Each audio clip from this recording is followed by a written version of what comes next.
Okay, so it's 7 o'clock, we'll call the meeting to order. Tonight, we're gonna try just voting online without putting our hands in the air. So I'll call the question and then everybody will just click on yes or no. And so we'll try it for this meeting and see how it works and see what we think of that. So anyway, any additions to the agenda? Hearing none, somebody wish to move the agenda as presented? I was looking over there because they always put their hands Oh. up. They were sitting like this, so I Lyle thought maybe they were moves gonna it. do it. Lyle moves it. Okay, Yeah, and it says Michelle, but I'll change that. okay. So Warren, anyway, you want the next one? well, it doesn't say Michelle on ours, but anyway, it says, okay, all in favor? Oh. Just click on yours. Yeah, you can Force just of habit. if you'd like, you could just say call the question, and then you could see how it's, you could say whether it's carried or carried unanimously. Okay.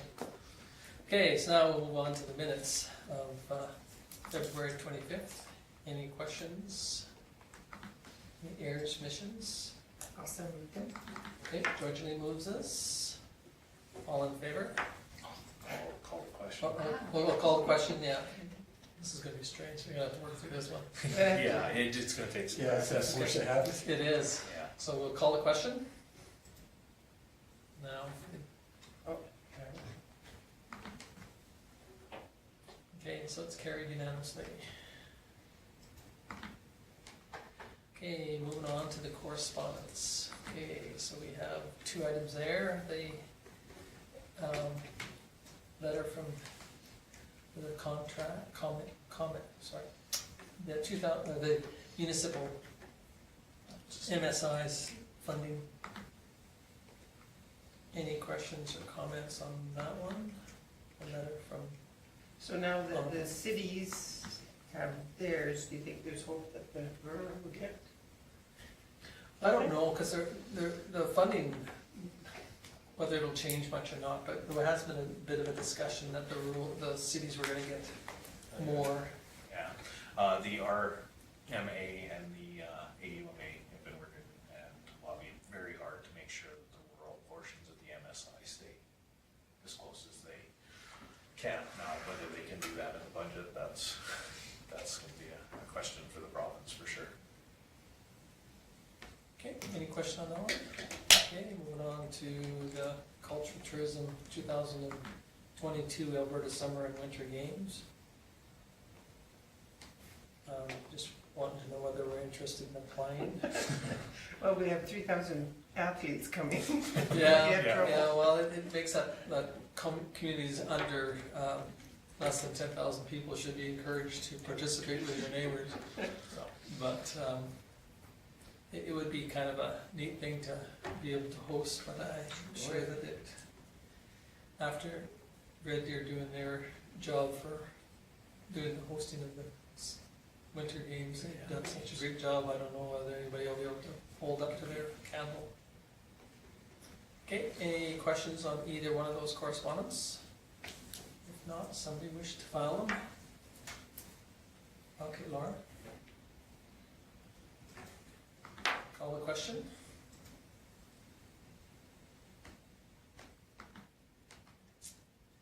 And it is carried unanimously.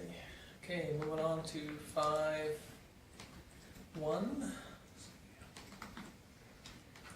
this one will take some talking to get through the motions properly. Okay, So, the background on it, I'm sure you've all had a chance to read the bylaw.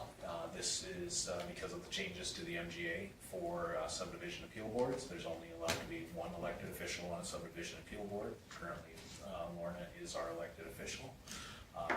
Problem is we don't have anybody else in our community trained to do that would be willing to step up. So, most communities ran into exactly the same issues. So, Orsk, who we partner with on our regional planning, that sort of thing, they said that we have the resources within their pool of members, and so they sent out information to gauge whether there was interest in doing this. They got a phenomenal response. I believe 30 plus members wanted to participate in this. So they put together a bylaw and agreement that if you are in favor of the bylaw, you can give it all 3 readings this evening.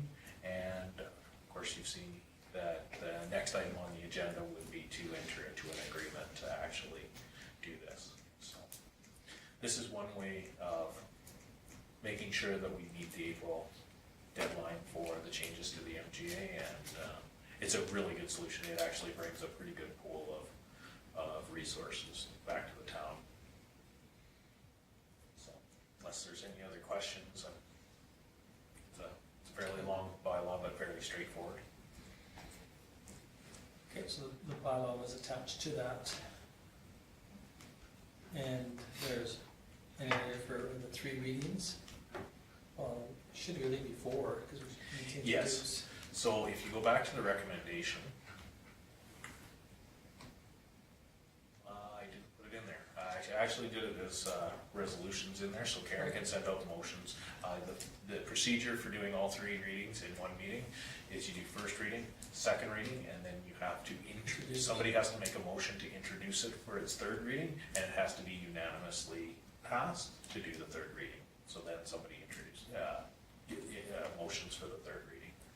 So does that have to be included in We- the write-up? No, it'll be, we have the motions already done for the minutes, and that's how they'll appear in the minutes, is motion 1 for first reading, motion 2 for second, motion 3 will be to introduce, and then motion 4 will be to, so you'll have to vote 4 times, but you would have to do that normally anyway. so does that come up under the 6.1, under the Chinook Intermunicipal No, Subdivision? it will come up under this bylaw, Oh, under this so bylaw. you can, if So- everybody's happy with it, you can call a question for, or call for a motion to, so whoever wants to. So, Lyle, you have a question, or No, No. I was just gonna make the motion. for first motion? For first reading? For first reading? Okay. Any discussion? I'll call the question. And that's carried unanimously. Okay, so motion for the second reading, So move. Paul? Any discussion on Paul's motion? Hearing none, I'll call the question. Okay, it's carried unanimously again, so now we need a motion for the, introduce the 3rd, so. I will move to introduce the third. Okay, so George Lee moves to introduce. Any question on George's motion? I'll call the question.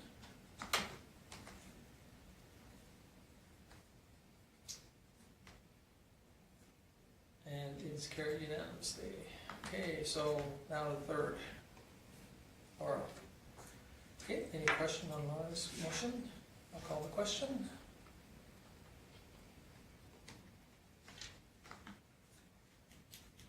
And it is carried unanimously. Thank you very much. But for the sake of argument, 3rd does not have to be unanimous. No, it does have to be unanimous. The- Well, not the No. 3rd, no. No, the 3rd reading doesn't. Doesn't The have- The introduction. introduction Yeah, does. I apologize. You're right, Paul. Thank you. Okay, now we'll move into the current business, 6.1, which is the Chinook Intermunicipal Subdivision Development Appeal Board Agreement. That one we put the recommendation with.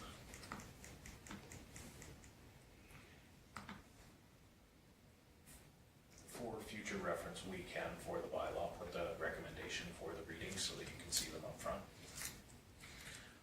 This is the agreement for the bylaw that you just passed, and again, provides for the same service and shows the annual fee that they'll charge and how we will pay for it if we do have an appeal. Okay, any questions on this one or thoughts? Just curious, do they have a pool of people they can pull from too, as well as the 3 or 5?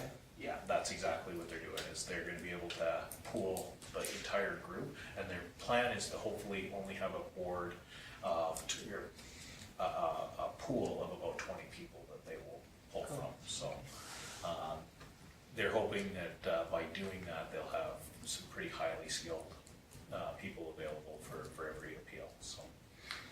And the advantage of this agreement too is it allows us to have people that are, that have had some experience in development of bylaws and some of the programs that are there, so.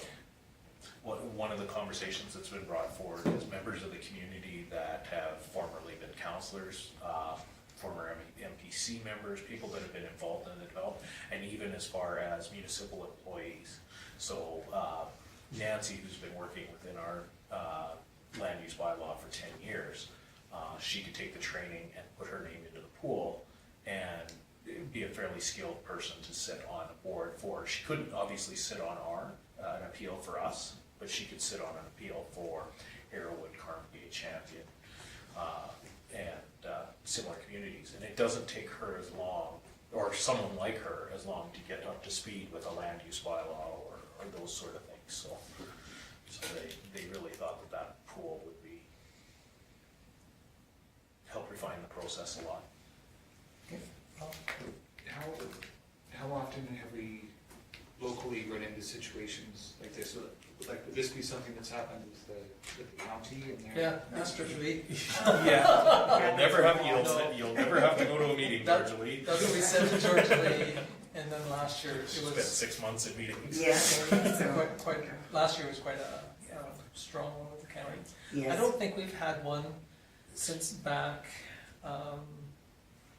quite a few years. It's been quite a few years, and really, on the other side of it, it's, you get them when you have good development, like lots of development on the go, and, people, and we've had steady development with not a whole bunch of change in our rules, so everybody kind of knows the rules coming in, so.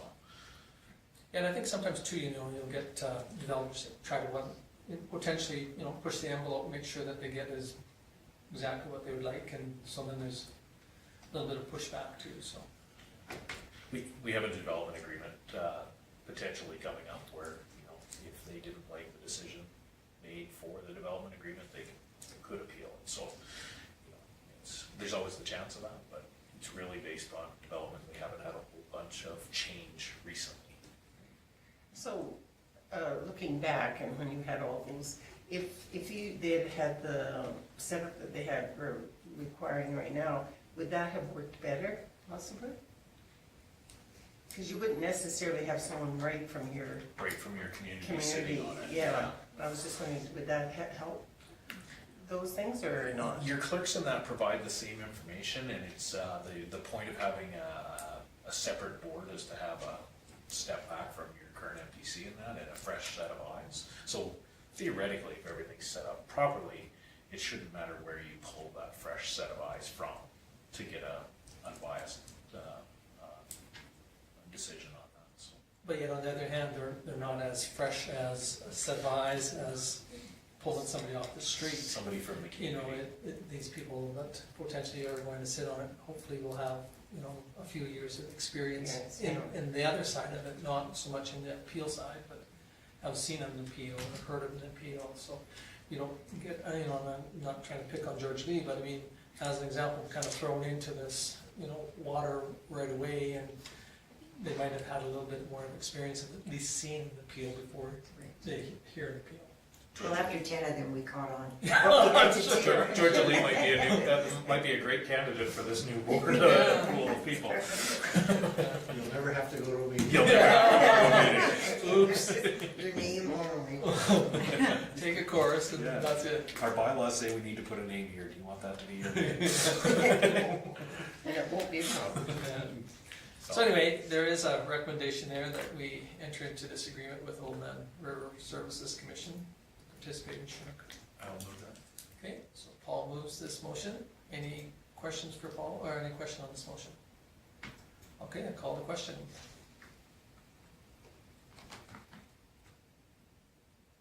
Okay, it's carried unanimously. Thank you. Okay, we'll move on to the 6.2, commercial development incentive.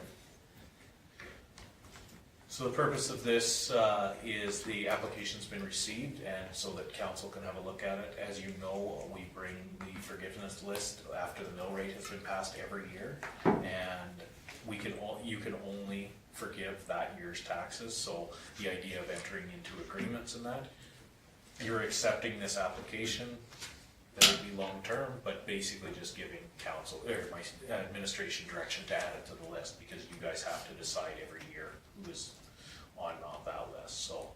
So all we're doing is approving to have it added to the list. Yeah, so you're accepting so we made the recommendation that you accept the application and direct administration to include this, and that way we can go back to them and say, you know what, council's read it, they've accepted it, and it will be presented when they do their forgiveness after the 2019 mill rate has been set. Okay, and then, so under that financial implications, Paul brought up that there was a clerical error there, it should have said 2021. 2021 instead of 2012, but It doesn't change when it comes to council, it's just a clerical error on this, so we'll correct that. in the report. Okay, any thoughts, folks? So that piece of property goes right across to the other street? It does. It does.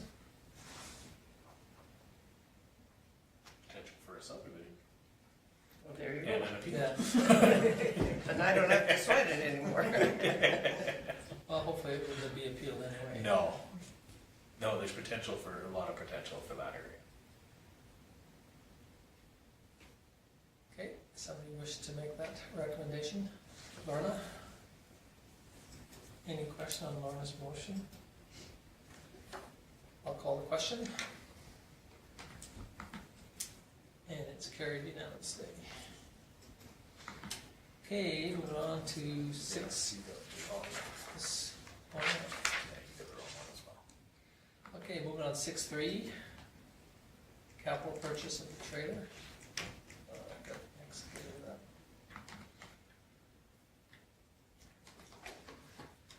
Okay, any questions on this? We did discuss it when we were looking at a potential used one, and then we've discussed it a couple times since. And so there's the So we quotes. put it out to a full tender. We received 5 respond. We actually received 6, but one came in after the tender deadline, so we didn't open it, as our rules dictate. Stu went through all of the specs, and the lowest price one didn't meet all of the specs. So, but the second lowest did. So he made the recommendation to go back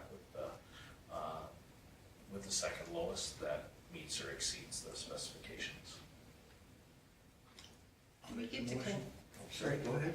do we get to claim back the GST? Yes, Yeah. so when you see that, that's why we break it down, because for the tender, we had to include everything, what the total cost was. But for the purposes of us purchasing, this is why we make our motions the way that we do.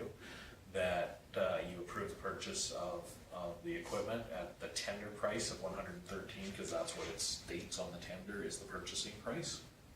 But you're only really less GST with funding of $107 to be drawn from common services. So because we get our 100% of our GST back, we don't actually pull GST out of the reserve and apply it back. In our software, it allows us to use the GST as its own line item, and so it's accounted for as a receivable as soon as we make that purchase. So. Okay, so Paul's made this motion. Any other questions on the motion? If not, call the question.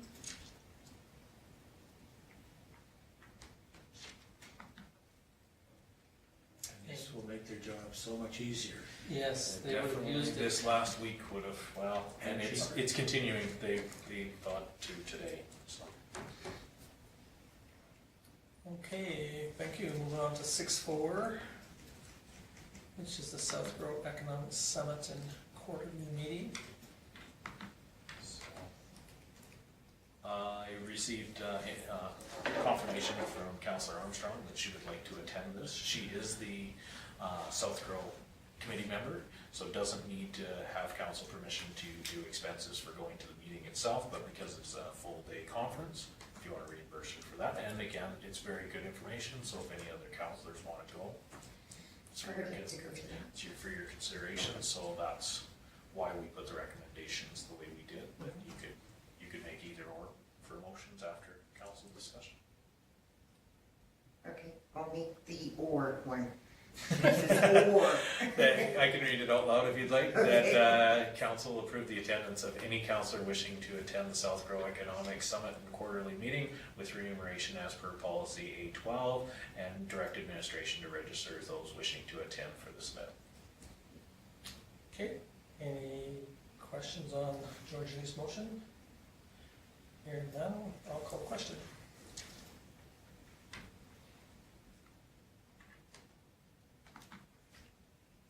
I'm curious to hear that, Speaker, yeah, Yeah.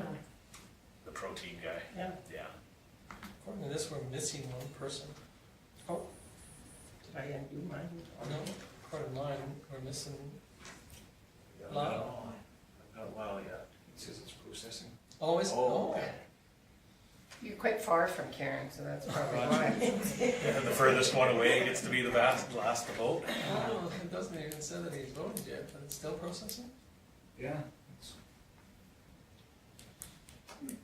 That's strange, because usually it's popping up by now. Anyway, well, do you wanna move on and see if it? Yeah, no, we can, Okay. you could ask for his hand if you want. Yeah, well, Or I'm show sure it. that. Are you asking for my hand? Yeah. Getting married. Okay, well, we will Did move it- on. did it pop up? Did not yet. Okay. This still? No? Can Okay. I say it as is? You can submit Lyle's. If he's willing to openly tell you how he voted. Oh, there we go. No. What's done? Well, I Yeah. did that. Oh, okay. Okay, so we'll move on to committee reports. 7-1, the Marquis Foundation meeting. Any questions on this one? I'm sure Lorna or Georgia Lee could answer it. Sure.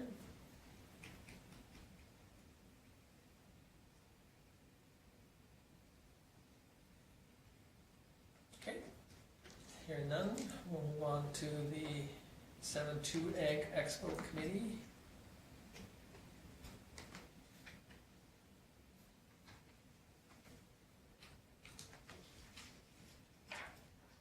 This is for the Vulcan Trade Show, one that Lyle has been attending.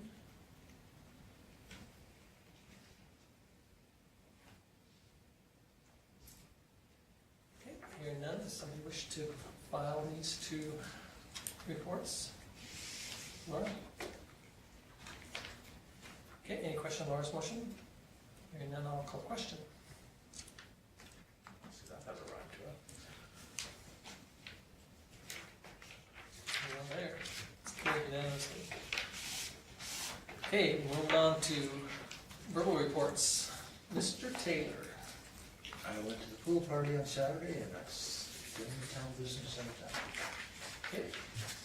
Any questions for Paul? And food was excellent. Oh, good, good. Okay, moving on to Councillor Dolan. I went to FCSS. Carol has started giving us job descriptions, what everybody's title is, and what their job description entails. So she had a few of them done for us for the meeting. She said she'll have the rest of them done for the next meeting. She's putting together a draft for, it's a social media policy. I guess there's been some conflict in the office about putting some not so nice information on Facebook. So and we never had a policy or anything for something like that from the employees. So she's put together a policy. We looked it over, it's a draft one for now. We'll pass it at the next meeting. And there will be almost like a code of ethics that every employee is gonna have to start signing down here to, the same as what we had to go through. And that, so that's coming up. We did advise Carol to actively start looking for 4 more members at large to help fill up the board, to get a little bit more input from the community and stuff like that. So she's gonna start putting something together and start actively putting it out there that we're looking for 4 members at large. And I think that's all I had for FCSS. But I did have a question. Remember a while ago we were talking about updating our 5-year plan? Mhm. And is that still a go? Are we still gonna go through with that? Yeah, I think so, we were talking about that. Yeah, so it was more the scheduling, what it looked like Yeah. for everyone. Okay. Today I just wondered, I thought, I haven't heard anything else about it. I was Yeah. just kind of curious if it was still a go or not. No, I think so, I think we need to go over stuff that we're, have on our list and Okay. make sure our priorities are still where they're at. And Okay, that's all I had. okay, any questions for Gertrude? If not, we'll move on to Councillor Anderson. On February 27th, in council chambers here, we had a tourism trade fair planning committee meeting. And on March the 2nd, my wife and I attended the Calgary Home and Garden Expo. It was much better this year than last year. I was a little concerned with the Flames hockey game and the Jerome McGinn retirement jersey ceremony beforehand that it might affect attendance, but it was actually pretty good. I had some good comments about our jackets. One lady, I gave her the name of Catalan about jackets because she wanted to get custom ones made because she figured ours looked authentic and professional, not cheaply made. I had one person make a smart comment, it's not Halloween, as they walked on by, and I just wanted to say, well, I guess our jackets worked, because you noticed us. You're not gonna notice anyone else, but you notice us, and that's kind of part of the thing, but she walked by too fast for me to give up to her, so. I had a gentleman from the Calgary Stampede Parade Organization stop by our booth and say, hey, are you guys gonna get your name in? The deadline was February 28th. And he said, if you talk to Frank, it's his, deadlines are deadlines, but we can maybe squeeze it in there. So that might be something we want to talk about a little bit later. I'll just get to the rest of my stuff here first. March 7th had another trade fair committee meeting. And the evening of March 7th, we had a ORSC meeting in Lethbridge, and we had a guest speaker, Larry Randall, Parliamentary Procedures for Municipal Government. Did you know that the new Robert's Rules of Order, the 11th edition, is out now? It's about 700 pages this thick. So he went through it, but he did the condensed version that you can get a chapter. So it was interesting to see, to go through.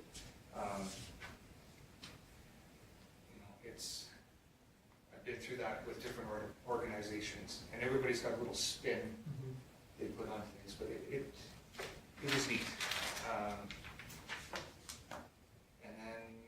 And then just going back to the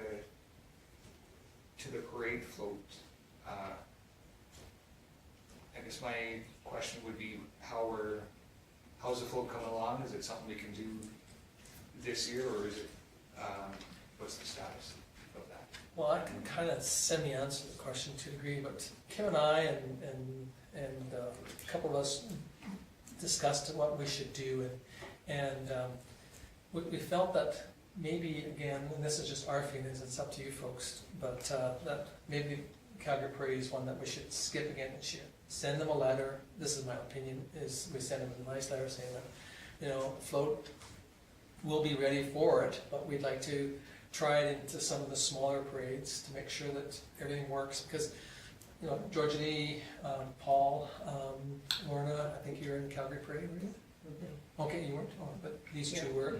It is a long parade, time-wise, we've probably been in some, like Lethbridge is probably just as long, but it goes a lot faster then. So, in my opinion, I'd rather see us take it to some small ones this year, make sure that we're battle ready, and that we're gonna make it, through the parade and not have any issues, but that was Kim and I's. Yeah.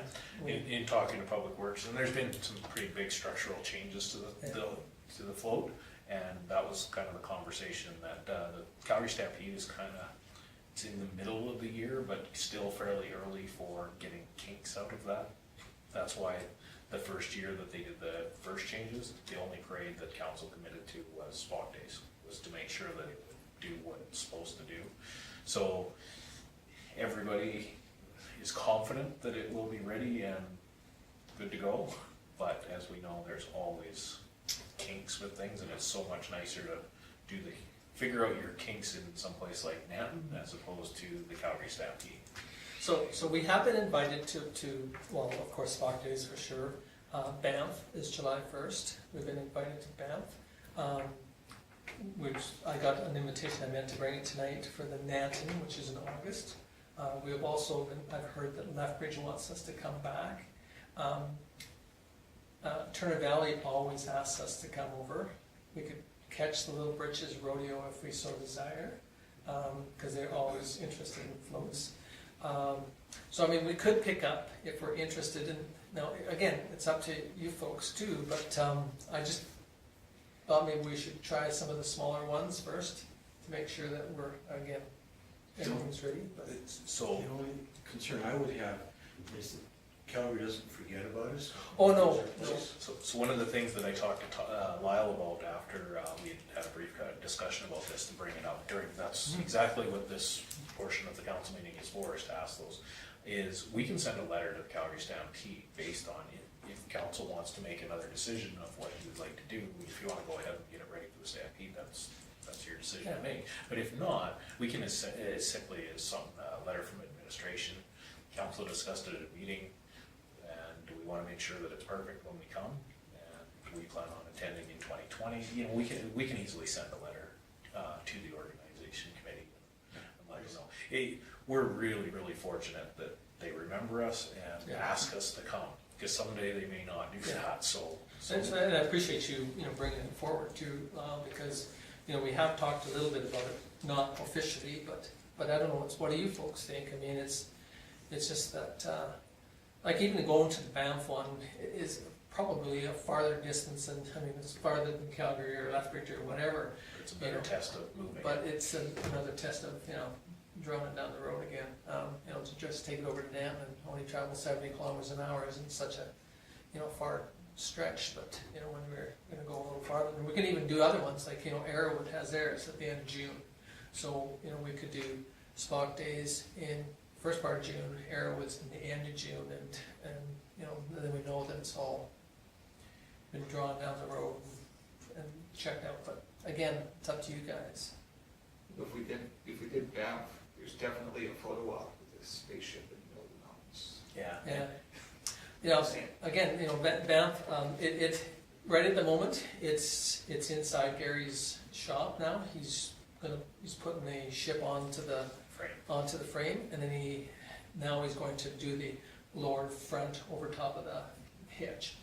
Once that's done, then it'll go over to the town shop to have a second seat cut in, work on the generator system, the lights and the smoking generators or smoking injectors, and the sound system, and then the carpet and painting and carpeting. Now we talked about two different methods. Either Kim had suggested that maybe there's a company that has done some work for us about wrapping it instead of painting it, and that's virtually what that was before. It was wrapped with silver.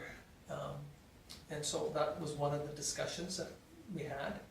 So I think, we're gonna get a price on all three, painting it, and I guess when I say three, we have two companies in town that do painting, them both painting it, and then one on a wrapping. We only have one painter now. Oh, do we? Oh. Yeah. Oh, I thought we had still two. One of them retired. Officially retired? Officially retired. Oh, okay, well, we'll see how, on that painting side, but anyway. Do we have, is there a fairly confident in saying, I know the Calgary Parade is in white only, so is there any kind of guarantee that if we postpone this year, that we would get back? Oh no, you apply for You the apply. Calgary Stampede. Oh, okay, sorry. They kind of forego our application, Because they're expecting us to come back. Yeah. Okay. Yeah, they were happy that we came back the second year after the year of the flood. We've only been in it twice, 2013 and 2014 were the two times that we were in it. But do we get awards each time? Yeah, we did. We, Best floated. the first one we really smoked it, and then the second time we Yeah. only smoked it pretty good. So the fact that they're, you know, the people that are on the committee remember and we still fill out the application, all of that stuff, it's just. But again, you know, I think that it would be great to hit this year's, but I just some of it just felt that, you know, we'd like to make sure, because it is a long trek. It's, But it sits up there for 2 days. you know, and we want to make sure. Now, I've heard last year that they dropped the children's part of children's hospital, but I don't know about this year. I haven't heard, but last year I've heard that they dropped it. But that was, if you asked Dr. Webster, he felt that one was the one that he'd rather go to than the main parade, because the kids, they're just so neat. Those kids come out and they just love you to death. So. And considering that the only 2 years we've been in it, we really cleaned house, Yeah. did extremely well. I definitely think if we're gonna do it, we need to do it right, and there would be no other worst case scenario than if we did it and broke down halfway through, or something happened, Yeah. and it would reflect incredibly negatively on the town. So And that was one of the original conversations when it went in for its rebuild, is that it be we were trying to address a bunch of mechanical issues with it, is why the original rebuild went in place. And the feeling of council is when it goes, it has to be better than when it went in last time. Yeah. And if we push really hard just to get it done just for that parade, it might not be to that stage. So by taking it out and testing it at a few other parades, we make sure that it's best, and then it gives us that winter to figure out all those kinks and have it perfect when it goes into. See, that, the one year that we went to Lethbridge, we, remember when we got, because were you there in the Lethbridge one? Yeah. Okay, because I thought you were, our sound system. Lomond was my favorite. Pardon? Lomond. No, he said Lethbridge is where I did, and I said, No, oh, it was Lomond Lomond. was my favorite Yeah. spot. Lethbridge is where. But we did, our sound system did break down partway through, Yeah. but yet the Calgary Stampede, we were lucky, we had a little blip there, Yeah. a little problem on Calgary Stampede, but it was semi-corrected quite instantly almost, and we made it the rest of the way. But in Lethbridge, we had a bit of a deadline. There was quite a few blocks that we had problems, so again, we want to make sure that we really do labor test it, I think, you know, start it up, and even if we sit it in the yard and let it sit there run for half a day, and make sure the sound system still works for the whole length of time. I love that stereo playing out there all Well, I'm sure they will. I wanted in the space again. Yeah, to space music.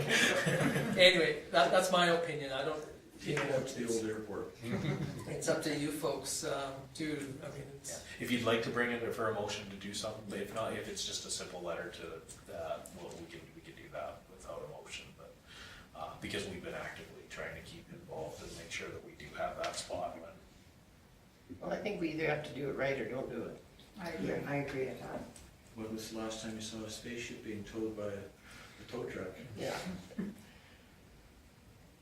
so is a consensus that we'll just kinda, Well, we have to leave it in the hands of people that know something. I mean, I could say it looks pretty, but that doesn't mean it's gonna run the whole way in Calgary. When was the last time it was out on the road? well, it hasn't been on the Hasn't road been for a since- year. Since it was taken apart. Yeah, like, I mean, we did run it, not last year, but the year before, just from the tourist center up Main Street over to the,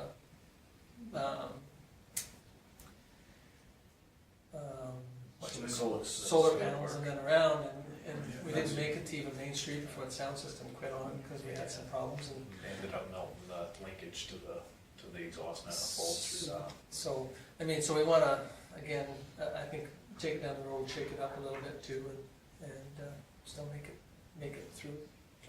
If we can do the Banff one, it'll be a good test, because that's that hall that, it's a long route. Okay, Lyle? If by any chance that we were to get the Grey Cup again in town here, what's the earliest it could be used? Well, I think that our big push will be is the paint job or the finishing of it, you know. I think that part of the ship itself, because Gary's got the ship done. And like I said, when I saw him last, he figured that by the end of this week, should be ready for us to start doing the tinkering on. So theoretically, if everything went right, you know, we could have it, you know, ready by the end of May without a problem, so.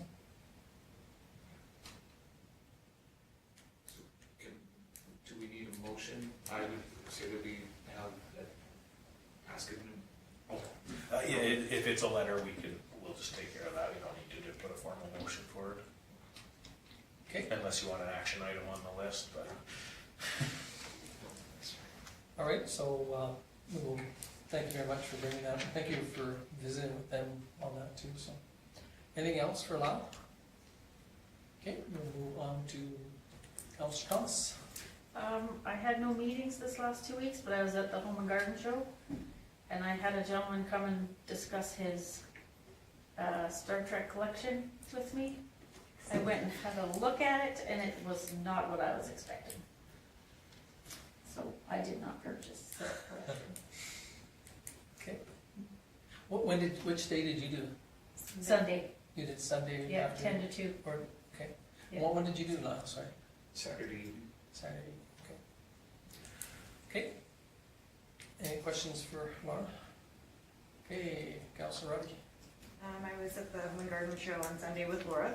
It was really hard because this gentleman came up and was like, literally talking about, oh, we've got original movie posters, we have signed this, and all the measurements and instructions for that, and, you know, yep, $200, it's all yours, this is why you get rid of it.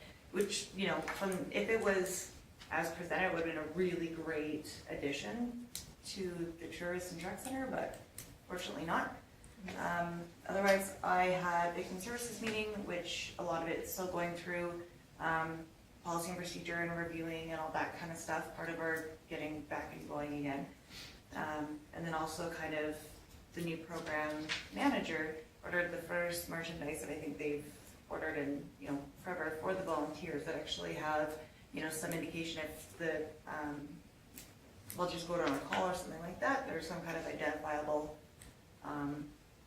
jackets or clothing or whatever, so that's kind of exciting.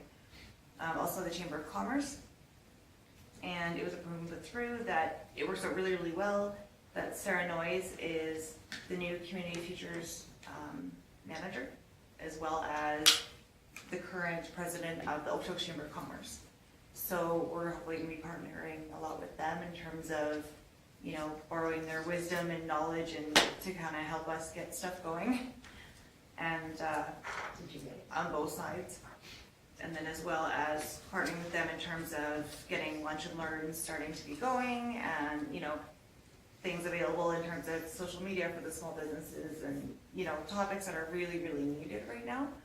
And of course, obviously, the more that we can get either funded elsewhere or for free is amazing. So it's really worked out well with Community Futures and the direction that happened and all went down.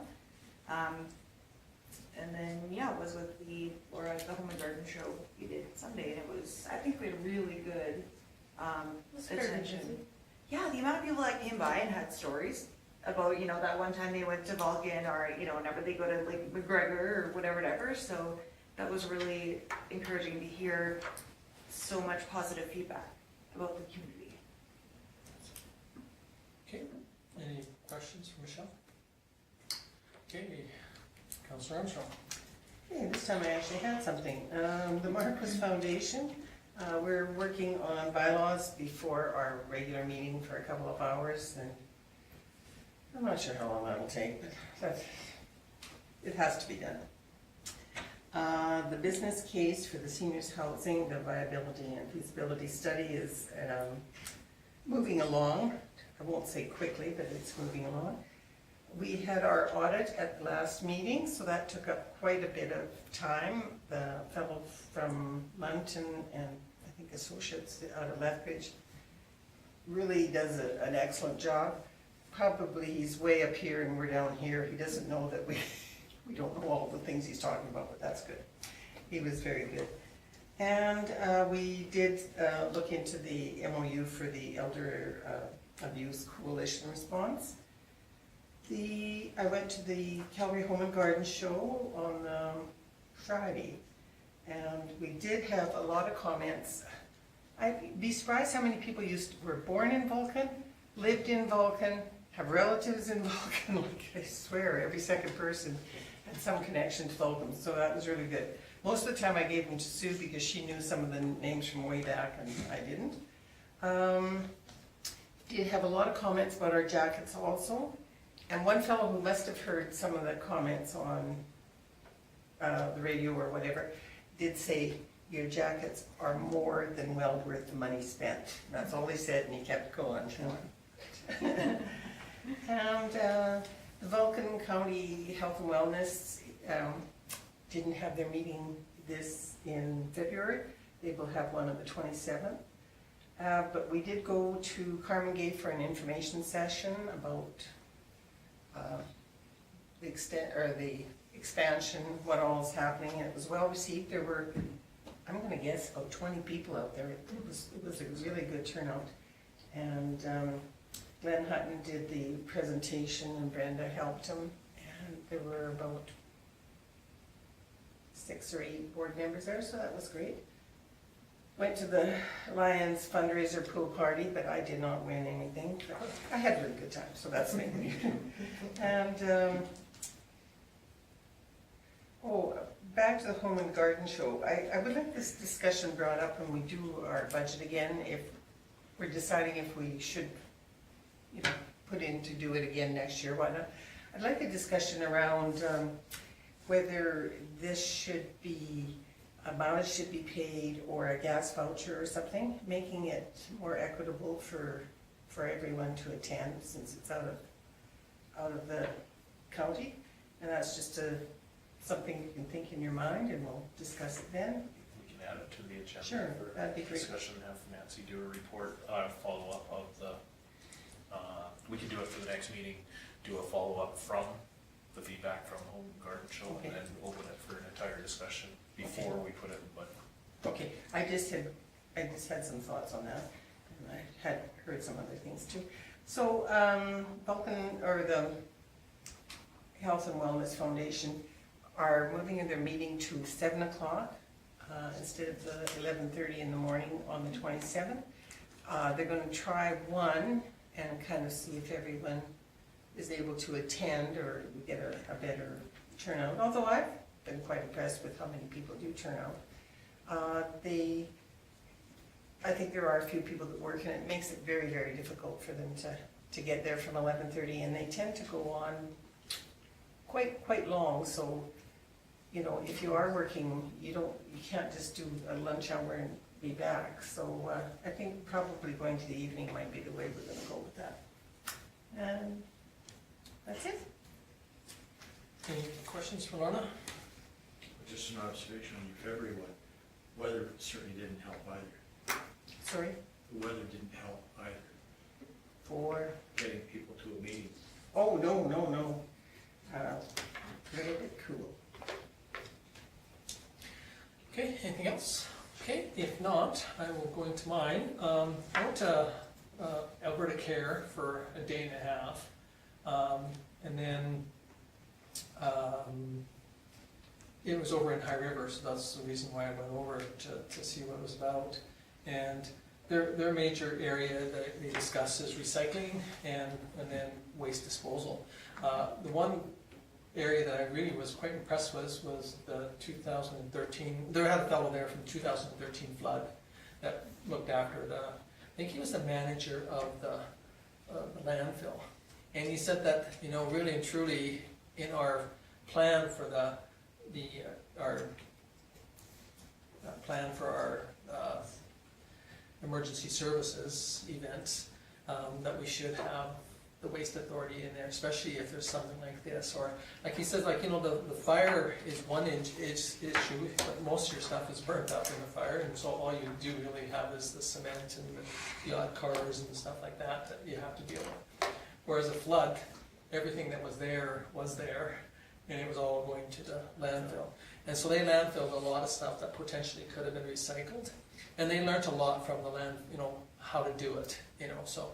It was really quite interesting. So he said, really, we should be drawing them into our plan somewhere to say, is this a group that we need to bring in? Like, I mean, if it's a wildfire, you might say, well, there would be very little, but potentially there still would be there, especially on the cleanup. But if it's something else that, hits. But anyway, so that was quite interesting. The other thing that was talked about was the recycling and what we're going to do with plastics and how we're going to handle all of that type of thing, process. We did have a member from the SEWA group that got up and spoke, and he was very well received by the majority of them that were there. And again, like I said, the recyclers have issues with people that want to cremate all their recyclables, but yet they realize that. I even heard I was reading an article on the internet today, and they said that 90% of plastic is classified as non-recyclable. So we have to do something with it. We either have to burn it, bury it, or just find some other method to do something with that plastic. So only 10% of plastics is approximately falls into the recyclable, because people use some recyclable items for something else. We put gas in it, we put oils in it, or something that makes it now a non-recyclable item. But there is a lady that has come up with a processor. She takes and she crumbs it, and then she puts it through this process, and now she's trying to make gasoline and diesel fuels out of it. But we don't know what the cost. If it costs you $20 a gallon to make it, is it economical to make it, or $20 a liter? So anyway, still looking into that.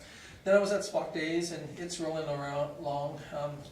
Again, they're like everybody; they need volunteers and to make the thing happen. But then I was at a pool committee meeting. It was a full day, or probably a 3-day, quarter of a day. The first part of the day, half a day, the architects were there with them, and they kind of came up with some of the proposals that they had. They listened to the people that were in the room, and then we left and came back about 4 o'clock, and by then they had a 3D model, computerized model, and we discussed it, how it could be built, and they took the roof off of it and showed you things in how the showers and how the things could be in there, and where they could place it, and some of the questions and concerns that were raised earlier in the morning, they tried to address them. And we even had a question on it, and they took it and they slid it over a bit, and they moved the hot tub around, and it was really quite neat. I thought it's too bad we wouldn't have had them right from the word go, because I think the original committee did a ton of work, and then found out that the plan couldn't fit on the site legally, and on and on. But they took that information and they used it to tweak it, and so I think it's going to be it's looking really good. It's coming along really pretty decent. So they were going to bring back something by the end of the month, I believe it is, and then we'll get another kick at it and see, and then hopefully it'll be ready for the public to view it. So it'll be pretty close to what the end results will be probably there, and how it would sit on the property. And they took the topical map that the town had, and like I said, played with it and tweaked it, and I was really impressed. It was well worth the day that it took for them to come. So there was one came out from Vancouver, and 4 came from Calgary to put the process together. Then I went to SEWA AGM, and it was at HDR's office last Friday in Calgary, and it was really good. HDR is the company that's doing the siting, and they went through the process of how it's supposed to work and the deadlines and how they're hoping to fulfill. And then we have a recommendation to go back to the board meeting, which is next week, to set that AGM date, so that it's going to be set for sometime May, first part of June. And there are a couple board members or executive members that would like to put it off until the end of the siting, but we convinced them that we needed to do it sooner than that. I also went to the Expo Home and Garden Show, that was the evening after I was at Alberta Cares for the whole day, but anyway, for the afternoon. So, that was Thursday night, it was dead. I mean, sometimes you could have shot a cannon in the building and you'd be lucky if you hit anybody other than Expo people. The people that were in the area that we were in, like the guy that sells the puzzles and the guy across from us, he just said that he has never seen a Thursday night as dead as it was that night. But, you know, there was still the same thing, like Lorna and you guys said, there's lots of people come around, and I didn't have a comment about, most of them thought it looked impressive. There was a couple people that said that we should have won the best booth for the best dressed group, because they felt that we were the best, you know. So anyway, then I went to the pool party again and saw everybody else winning. And I didn't win a thing. It was well attended, which was really nice to see. The Lions Club, I think, were happy. I had a great opportunity to visit with some of the Lions members, and Dave Monroe was at our meeting, Charette, and he took that information back, and so a couple were really impressed. They thought that, you know, they learned a lot from Dave being at. So I think having Dave at that meeting earlier was a very positive one for the Lions Club. They talked about that they found a couple of the grants that they're willing to apply for, and, you know, staging of some of the things, you know, might work out good, because then they can apply for a grant for that staging of an item, you know, as long as we do it right down the road. So it was really pretty good. I was glad to go to that pool party and participate with the Lions Club and the Kinsmen and the Lionettes and all the volunteers that put that together, because it's a lot of work for our community, and I think that we don't realize how much our service clubs do for us in our community. Anyway, that's it for me, unless somebody's got questions. Wow. For the 3D design of the pool that you had there, was that with the design of our wish list, or was it in conjunction, like, with what we've set for a budget, or is that even applicable right now? Well, to a degree it was. Like, they kind of set it up so that the pool basin, they're, you know, originally some of us had the feeling that they were only going to design it so only a couple of the bigger contractors could bid on it. Now they're kind of changing that so that some of the other contractors could bid on it. And also on so that's on the basin itself. But there are very few alterations, other than we did look at, if we go to the, what is that group, for the Olympics, for the pool? FEMA. If we go to FEMA rules, really for the footprint that we have, we can only put in a 4-lane. But if we go to a little smaller than FEMA's rules, which is 2.5 meters per width per lane, we go a little smaller, down to 2 meters, which is what we got 2.1. If we go a little bit smaller than that, we can go back to a 6-lane. Or, you know, do we go back to what we have and only go to a 5-lane? So that's where the discussion still is. But footprint-wise, it would stay about the size of what we've got right now, you know, of that part. And then not lazy river, but the zero entrance. And they have the leisure area would be a good size. And then the slides, they're going to spec out for 2 with a tower for 2 slides, but potentially when they bid it, they'll bid it for 1 slide, or, you know, with the tower tall enough to add a 2nd slide.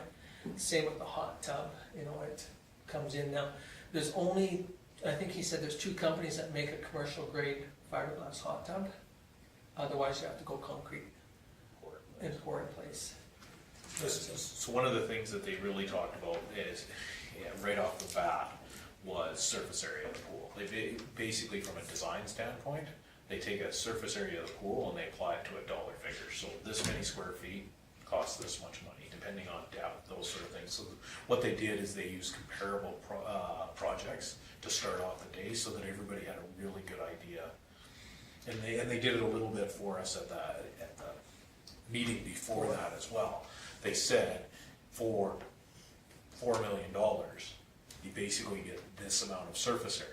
Now, whether you decide that it's all leisure area and wading pool, or if it's all lane swim, that's where that flexibility is. But here's basically the square footage you can get for your budget. What do you wanna see? And that's where we went and said, okay, well, it's very important that there be 6 lanes, because that was agreed upon by council and the group. That opened up the discussion what Tom was just talking about with lane widths. You can go to 1.8, which used to be the original standard. Then everybody went to 2.1, which is where ours currently are. And now the new standard is 2.5. And to put that in perspective, if you take it back to the back to the 1.8, you gain 7 feet of leisure space by just changing the length of your 6 widths. So that opened that discussion of what side of, are we going to ever run an Olympic event here? No. So do we have to hit FEMA standards? We still need the 25 lane pool so that we can hold Alberta Swim Club sanctioned events, those sort of things. But they talked about maybe we could go to a 5 lane pool that meets the criteria for the Alberta Swim sanctioning, and events like the Tin Man where they want to pump as many people through there as well, as long as we put the inserts in, which they said, grand scheme of things, that only goes to be a couple $1,000. You can do those ones down at 1.8 and allow 6 lanes. So basically make your basin this big, because that's the expensive part, and then take into account how much leisure area you want. And so then they're basing all of their design on the budget that we gave them, that $4 million. So they took that from there, and when we saw 3D models, we need to be very clear they were 3D block models. Yeah. So it was blocks put together that they could pull the tops off and you could see inside. It wasn't a really cool, here's what the showers look like. Here's a block with little red dots on it that represent, and a row of blocks that represent lockers and stalls and those sort of things. But the nice part about it is with us all in the room, including the Lions Club, Recreation Committee members, member of council, administration, our staff, everybody standing there, we could say, pull the building 3 feet to the left, and they could do that. And make this opening a little bit bigger. And that, I think, was very eye-opening to a lot of people about how things could be maneuvered on the site. And they didn't take the time, but, we talked about changing the location of the entrance, advantages of the change, and leave it where we have it, moving it to around the corner. They moved it around the corner. We even talked about moving it around the corner a little bit more, and alternating it around a little bit and tweaking that. So they were able to do some of that instantly, right while we were watching it. The head architect said that it was very easy. He kept just pointing at the board saying, move this, and that poor young man on the computer that was trying to click all the buttons to try to move that model. But he did a great job demonstrating on what they could do. But it was really quite impressive. So again, but now once we get past a certain point, they're gonna put it out for, they call it, I'm not sure which level of Class D, where they'll go out and they'll get some pricing. So they'll take it to their pricer. And then they'll go to a Class C where they take it out and put it out to kind of like a pre-tender. And then that's when you come back and, find where your preferred vendors are, and say, well, this person bid, $2 million, they know they can't build it for that, but they want to get it, and it'll be an extra. Whereas, the guy that comes in at 12 million, that they're going to fall off the list type thing, so that you get rid of those before you go to the final tender process. So it was really interesting. They do cost estimates at 4 different stages, and they have an independent company that does the cost estimates for it. So what they do is they take this block drawing that now we're kind of happy with. They take it back, they put it into a decent drawing. They take it to their estimators, and they go, based on everything here, we're saying it's going to be $5 million. They take it back, tweak all the stuff they need to, they come back to us as a community, and this is where the 4 different stages, A, B, C, and D, by the time they start, this one is D, and this is just block, and by the time they get to A, It includes what kind of taps are gonna be in there, what, you know, how many plugins, windows, doors, that sort of thing, so that when we get that cost estimate before we go to tender, they predict that we should be within 1 to 5% of the actual tender cost. So if they say it's going to be $4 million, we should expect at least 50% of our tenders to be at $4 million, or right in that ballpark. That's the point of going through so many steps of that process. But it really was impressive to see, and we'll get, we as council will get a chance. Presentation on that once they tweaked it, and you know, we had some huge discussions on, you know, moving the fence and how much, you know, whether you want grass on one side of the fence or on the other, or you know, do you want areas where you can shaded areas, and you know, I mean, we had some huge discussions on the pros and cons to all of those. And the majority of the people that were in the room have had, you know, had an ability to have their kids involved in something, or grandkids involved in some areas. So the wish list, you know, there is a couple people that still have items that were on the list that are not going to be in there, and I heard it the next day. But you know, the majority of the stuff is on the list. At least for now. We're trying to do everything that council made that list that night after your special meeting, saying 6 lane, 2 water slides, hot tub, and leisure area. We took that to them, and that was our starting point. They will, through the cost estimate point, will bring it back and say, here's the stuff you can afford, here's the stuff you can't. And that's part of having that project management team, is Tango will bring that back to council for a presentation, and the next step after that is to take it to an open house of the public, and that's essentially the same as what they did at Pitcher Butte, because Pitcher Butte went from 1.3 to just over $4 million for their project, and they had to get community buy-in for that. So they did the same process where they got their realistic cost estimates, got everything done, and they took it back to the community, and once they were open and honest with the community about what it was going to cost, they had community buy-in, and that's why they decided to move forward. And so they're anticipating the same thing here. You know, we take it from council to the public, and if the public is on board with it, then you as council, it makes it a lot easier for you guys to make your decisions on how you move forward. I think based on this process and what I've seen, they're being very realistic about costs. They're being very open and upfront about things that can be taken out, added, and the value of what. A lot of them are talking that the water slides are kind of a must because they're the draw for your community. So, you know, you may consider hot tubs and that being a later addition. Of course, on the other side of it, we know that the Lions Club can fundraise a lot easier for a water slide than they could, say, a leisure area or something like that. So we're extra 4 to 5 feet on the building.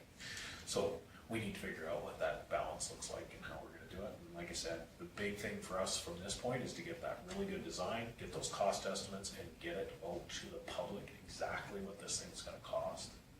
And virtually what it's going to look like. And what it is. You know, I mean, so that when you look at that picture, you can say, yes, this is exactly where the pool basin is going to be. This will be exactly where the fence is going to be. And all that process, so that all of a sudden everybody knows exactly where it's going to be. Instead of saying, oh well, we can build it this way, and then you find out, oh, you can't, or so. Dimensions of change rooms, the dimensions of showers, the handicap access to stuff, all that stuff that wasn't an issue 40 years ago, but is a huge issue today. So anyway, so anything else? Okay, somebody wish to move our, okay, George Lee moves our reports for the floor. Any questions? I'll call for the question. You're gonna have to write me in, Karen, because mine just died. Oh, did it? On your computer. And I was at 100% when I left. So do you want to record? You got one?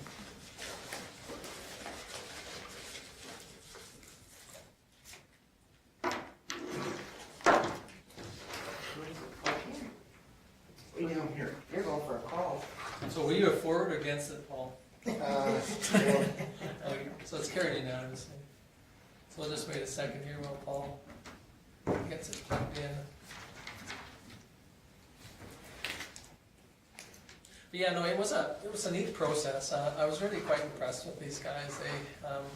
There was, like I said, the one gentleman from Vancouver, he is more on the pool side, and the other guys were more on the building side, but yet they all had recreation backgrounds, so they were really, it was really interesting to hear and they, you know, the one guy lives in Calgary, he goes swimming 4 days a week at some pool, I can't remember what pool it is, but it was really interesting to hear, you know, his family's input on some of the stuff that they have done and haven't done. And It was very interesting when they kicked everybody out of the room because they locked this room up and they sat in here and they took the information that we had provided them, and then 4 architects and engineers argued over what that design should look like. There are different philosophies on buildings, sightlines through buildings, how you, yeah, excuse me, how you view a building, how you get natural sunlight into, you know, a change room facility, that sort of thing. Nobody else was here, but we left this door open. At one point, one of them got up and sat in his computer here because he was tired of listening to what was going on. And I teased him when I came through, and he said, "No, just sometimes, you know, I need a space to myself to think so that I can bring up really good ideas back." So they took those 4 hours that they were alone and really worked hard to put together what they presented us at 4:30. yeah, they usually say it's a 2-day event. event, but because one had to go to come up from Vancouver and the timelines, and then, you know, they all felt that, you know, the pre-meeting that we had gave them enough information to try and put it together. But you have it ready? Okay. So we'll move on to 9.1, action list, the meeting list. 10-1? No, I've got 9.1. Meeting action list? We're doing the right date.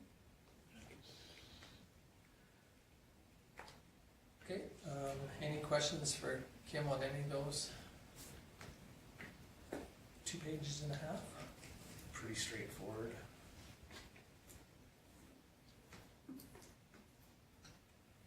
Okay, we'll move on to the CA report. All had a chance to read the report. Of course, I was gone, again, on vacation for the first half of this report, so I did a lot of my work from home for the first portion of the report.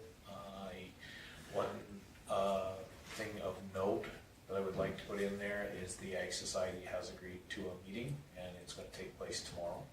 And I've asked for the mayor and deputy mayor to be a portion of that meeting because, of course, they will have questions for council. And although the mayor and deputy mayor can't speak on behalf of council, they can give the opinion of council when together. So that will help an awful lot from the administration end. I'm going to present them with the information that you guys have, the cost estimates and the inventory of equipment there, and hopefully be able to get some good feedback of what their plans are and how we move forward in a positive manner for everybody. So that's the one of note that I would like to bring there. Again, Tom's spoke, and I've spoken a lot about the charrette that we had. It was very successful at getting people on the same page of how we're going to go forward. And the other one, and I didn't put it on there, was the CPO investigation is still ongoing. We had an external come in and do the interviews. The only one left is to chat with me to do the follow-up and to present the report. So we should hopefully have that done. Just so that you know, the act, we have to refile paperwork every 45 days. So I did that this morning to let everybody know where it seems kind of silly because we're going to finish it here in the next couple of days, but we did have to file paperwork again with the province, and everything's going very well. Interviews went very, very well. The investigator came and used my office while I was gone and said that everybody was very, very good participants in the process. So not really expecting a whole bunch from it. It'll be a report, and I noticed she scribbled a few things in my CPO policy manual, so we'll probably be bringing some changes back to council for some policies, and that looks like the majority of the feedback that I'm gonna get, so. The last is the hiring of the 2 people for the tourist center. Interviews and recruitment process went very well. We lined up 8 interviews, in 3 of them, 1 didn't show up, and the other 2 had other offers that they took up. So we interviewed 5 of the 8 and hired 2. And they're both very excited about starting. I don't know if Elaine's lived in Vulcan for many years, and is very excited about the position. And Rita, I don't know if anyone else knows Rita. She works at it formerly up until this is her last 2 weeks, but she worked for ICE 360, and yeah, she really excited. When I phoned to make the offer, she came right back and was very excited to sign off, which was really nice to see. It kind of got us excited about it as well. So that's Stacy's very- right? It is. Yeah. Elaine surprised me. She openly, through her interview process, admitted she's a Star Trek fan. And one of the highlights of her current job is people ask her questions because of the location to the spaceship and that. And she said, based on that, the transition to the other building is kind of what she's been doing for a lot of people anyway, and she quite likes doing that. So I think she's going to be a pretty positive addition down there. So other than that, unless you have any questions, that's my report. Okay, questions for Kim? Hearing none, we'll move on to Development Officer.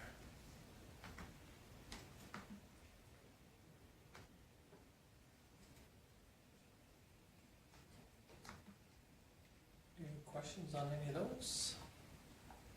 Nancy's report? Okay, we'll move on to Public Works.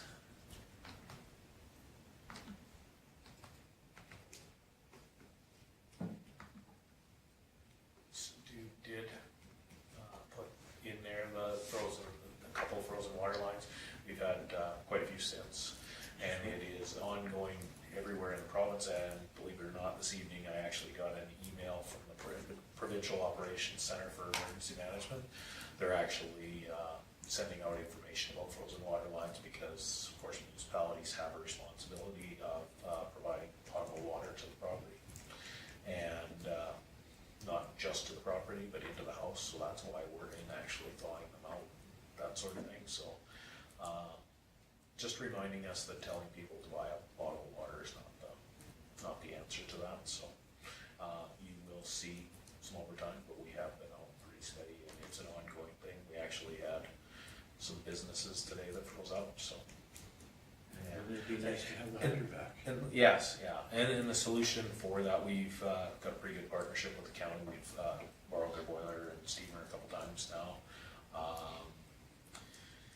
It's an awful thing to say, but they get practiced at it. We go a couple years without doing it, and then the first one, it's always ugly to get going, but now they're practiced at it. They got the call for the credit union today at 8:30, 9 o'clock, and they had to run water on by 1 o'clock. So the solution to it, if you are talking to anyone out there, the solution for that, making sure the breaking point is about 4 degrees for water, where it'll start to freeze up, and the solution is to leave a little bit of water dripping in your house, because movement will keep it from freezing. So if you are talking to residents that do have concerns, there is always the comment that if I leave my water running, you're going to bill me for it. Well, there is that. We're not going to disconnect water meters.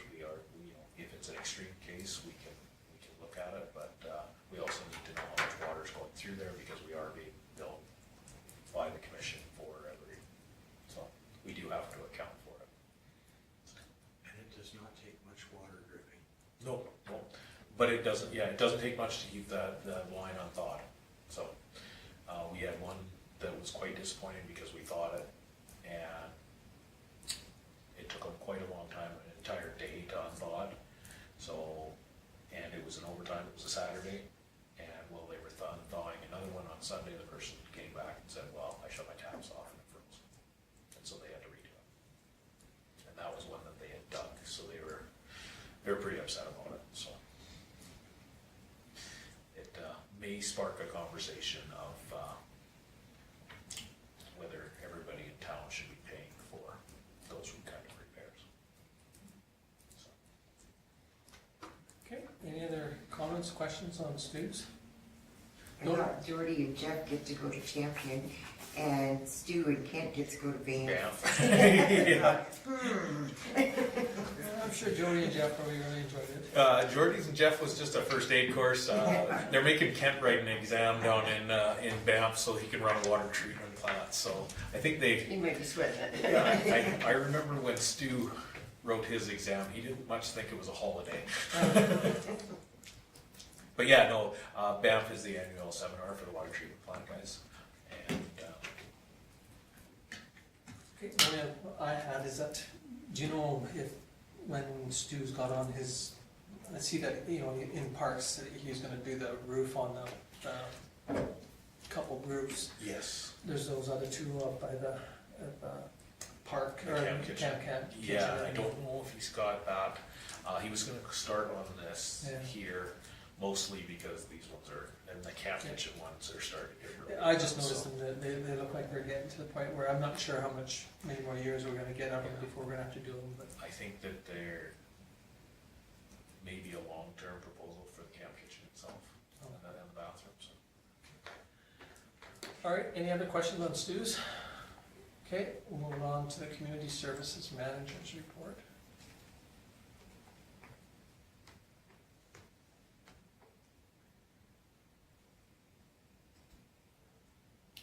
We did have quite a few people interested in that poster for the Porch Fest at the trade show. Oh, okay. Okay. And one group said, oh, maybe we should put our band in. And I said, well, could we have your name and I'll pass it on. And then I think they were just kind of, it must be just to get together a band that they wouldn't do it in public sort of thing. Oh. But quite a few people were very interested. They said, oh, we'll have to try and remember and come down that weekend. So Excellent. we handed out the sheets, but I was quite surprised that seemed to catch their eyes. And the bouncy Bounce Castle. run. yeah, that. Yes, pretty unique events. Yeah, so if even half the people that said they're gonna come, that'll be great. Yeah, you betcha. Okay, any other questions or comments on Bonnie's? Where it says that they booked hotel rooms for the Vulcan, is that hotel rooms in Harder. Harder?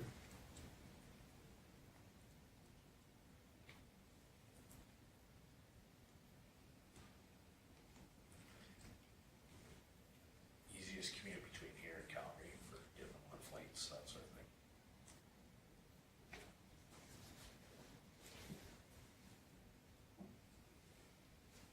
Okay, anything else? Okay, moving on to the CEO.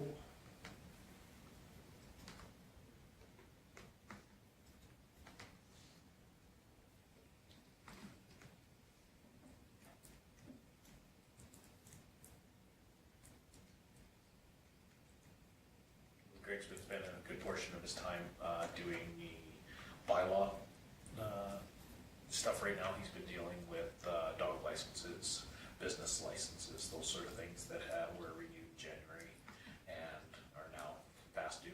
So he's been out doing quite a bit of that the last little while. Okay, any question on Greg's report? Okay, hearing none, we'll move on to this Fire Department Management Report.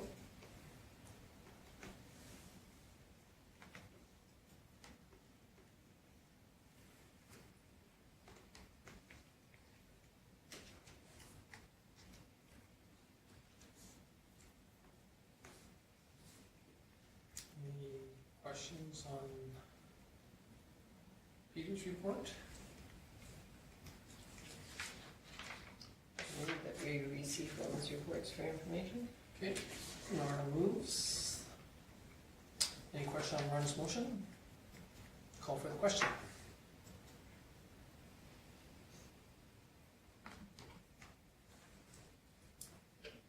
carried unanimous. Thank you very much. And the next one is adjournment. Thank you, Michelle. Any question on Michelle's motion? Hearing none, all in favor, or call for the question. Just about, Quite maker.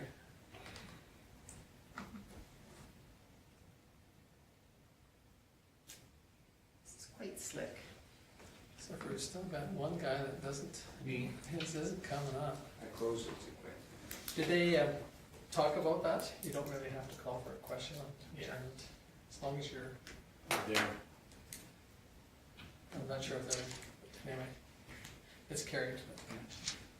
Okay, well, thank you very much, folks.